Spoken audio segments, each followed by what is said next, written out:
ఈరోజు చనిపోయిన వంశీకృష్ణ యాదవ్ గారు ఈరోజు పరిచయం కాదు. ఇది 2009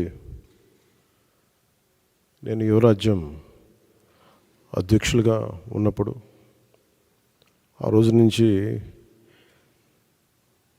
ఉత్తరాంధ్రలో చాలా బలమైన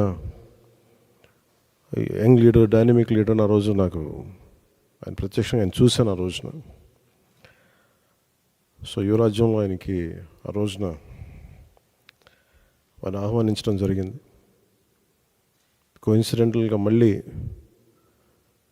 2009 తర్వాత మళ్ళీ 2023లో ఎమ్మెల్సీ అభ్యర్థిగా ఉండి కూడా మనస్ఫూర్తిగా ఈ రోజున జనసేన పార్టీలోకి వారు వచ్చినందుకు మనస్ఫూర్తిగా శ్రీ చిన్నబోయిన వంశీకృష్ణ యాదవ్ గారిని మనస్ఫూర్తిగా ఆహ్వానిస్తున్నాను. వారితో పాటు పార్టీలోకి వచ్చిన మీ నలుగురికి కూడా ప్రత్యేకించి నా హృదయపూర్వక ఆహ్వానం పలుకుతూ ఉన్నాను. మీ రాక, వంశీకృష్ణ గారి రాక ఉత్తరాంధ్రకి నేను 2009 నుంచి వీరిని చూస్తూ ఉన్నాను. చాలామంది ఆ రోజుల్లో, ఇంక్లూడింగ్ తెలంగాణలో కూడా చాలామంది యువరాజ్యంలో ఉన్న వ్యక్తులు చాలామంది కీలకమైన నాయకులు అయ్యారు ఈ రోజున, అటు తెలంగాణలోనూ ఇటు ఆంధ్రాలో. సో ఆ కోవకు చెందిన శ్రీ వంశీకృష్ణ యాదవ్ గారు మనస్ఫూర్తిగా మళ్ళీ ఇంకొకసారి రావటం, ఇందాక ఆయన అన్నట్టుగా తిరిగి సొంత ఇంటికి నేను వచ్చినట్టుగా ఉందంటే మనస్ఫూర్తిగా నేను అదే దృష్టితో చూస్తూ ఉన్నాను. ఇది అలాగే ఆయన వచ్చిన విధానం నాకు చాలా నచ్చింది. ఏ సమస్యల మీద ఇవన్నీ ప్రస్తావించకుండా భావజాలం ఇది మరింతగా ఆకట్టుకుంది. ఆయన పార్టీలోకి రాకముందు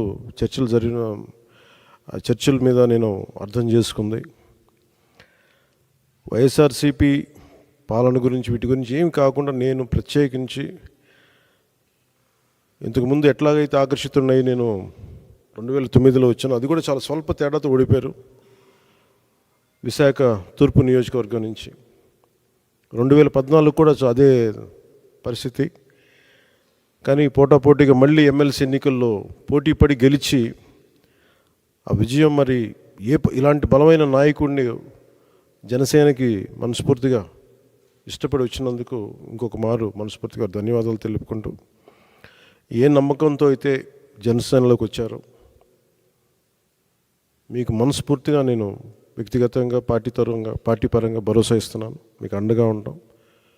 మీతో పాటు వచ్చిన మీ అందరికీ కూడా ఈ రోజున కండువాలించిన ప్రతి ఒక్కరు కూడా పేరు పేరున మీరు ఒకళ్ళు ఇద్దరు నాకు ఖచ్చితంగా యువరాజ్యంలో చేశారని అనుకుంటా ఉన్నాను. మీరు చేశారు, దుర్గాప్రసాద్ గారు. సో మీ అందరికీ మరోమారు మనస్ఫూర్తిగా స్వాగతం పలుకుతూ, నేను చూస్తుంది మీకు ఆయనతో పాటు గత దశాబ్దన్నర కాలంగా ఉన్నారు కాబట్టి ఆయనకి ప్రత్యేకించి మీకు చెప్తున్నాను. ఇది ఆయన్ని నేను ఒక నియోజకవర్గం దృష్టితో చూడట్లేదు. అలాంటి బలమైన వ్యక్తులు రాష్ట్రానికి చాలా అవసరం.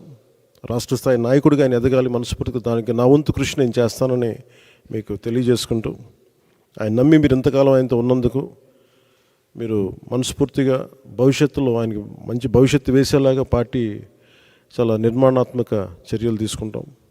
చాలా బలంగా ఆయనకి అండగా ఉంటాం తెలియజేసుకుంటూ, దీనికోసం ఆయన పార్టీలో చేరిక వచ్చిన ఇక్కడ జనసేన నాయకులందరికీ, దీనిని ఒక క్రమంలో తీసుకొచ్చిన పిఎస్సి చైర్మన్ పెద్దలు, నాయకులు నాదెండ్ల మనోహర్ గారికి కూడా ప్రత్యేక ధన్యవాదాలు తెలుపుకుంటూ, ఈ సందర్భంలో ఎన్నికలు రాబోతున్నాయి. హార్డ్లీ ఒక 70-80 రోజుల్లో ఉన్నాయి. ఈ ఎన్నికలు ఆంధ్రప్రదేశ్ భవిష్యత్తుని నిర్దేశించే ఎన్నికలు ఇవి. ఏ అభివృద్ధి కోసం అయితే మీరు అందరూ అహిర్నిశలు వైసీపీకి దాదాపు 2014 నుంచి ఆవిర్భావం నుంచి ఆయన పనిచేసిన వ్యక్తి. అంటే మీ అందరి ఆశలు కూడా ఉత్తరాంధ్ర అభివృద్ధి కానీ మీ వ్యక్తిగతంగా మీరు ఎదగడంతో పాటు ఉత్తరాంధ్ర అభివృద్ధి, రాష్ట్ర అభివృద్ధిని ఆకాంక్షించే మీరు చేశారు. అది ఎంతవరకు జరిగిందనేది మీకు అందరికీ తెలుసు. కానీ మీ ఏ ఉద్దేశం కోసం అయితే మీరు రాజకీయాల్లోకి వచ్చారో, ఏ ఉద్దేశం కోసం అయితే ఒక పార్టీని యువరాజ్యం తర్వాత మళ్ళీ మీరు నమ్ముకొని వైఎస్ఆర్సీపీలోకి వెళ్ళి చాలా అండగా నిలబడిపోయారు. నేను మీరు ఇంత మాత్రం ప్రేమ నమ్మకం చూపిస్తే దానికి నేను 100 ఇంతలు చేసేవాడిని. సో దాన్ని దృష్టిలోనే పెట్టుకోండి. ఇది ప్రత్యేకించి సందర్భంలో చాలా మాట్లాడాలని ఉంది, కానీ ఇంకా సమయం ఉంది, వాటి గురించి మాట్లాడతాను. ఇంకా నాకు ఆంధ్రప్రదేశ్ భవిష్యత్తు చాలా ముఖ్యం. జనసేన చాలా కీలకమైన పాత్ర వహించాలి భవిష్యత్తులో. ఆ కీలకమైన పాత్రలో వంశీకృష్ణ యాదవ్ గారు కూడా చాలా ముఖ్య భూమిక వహించాలి.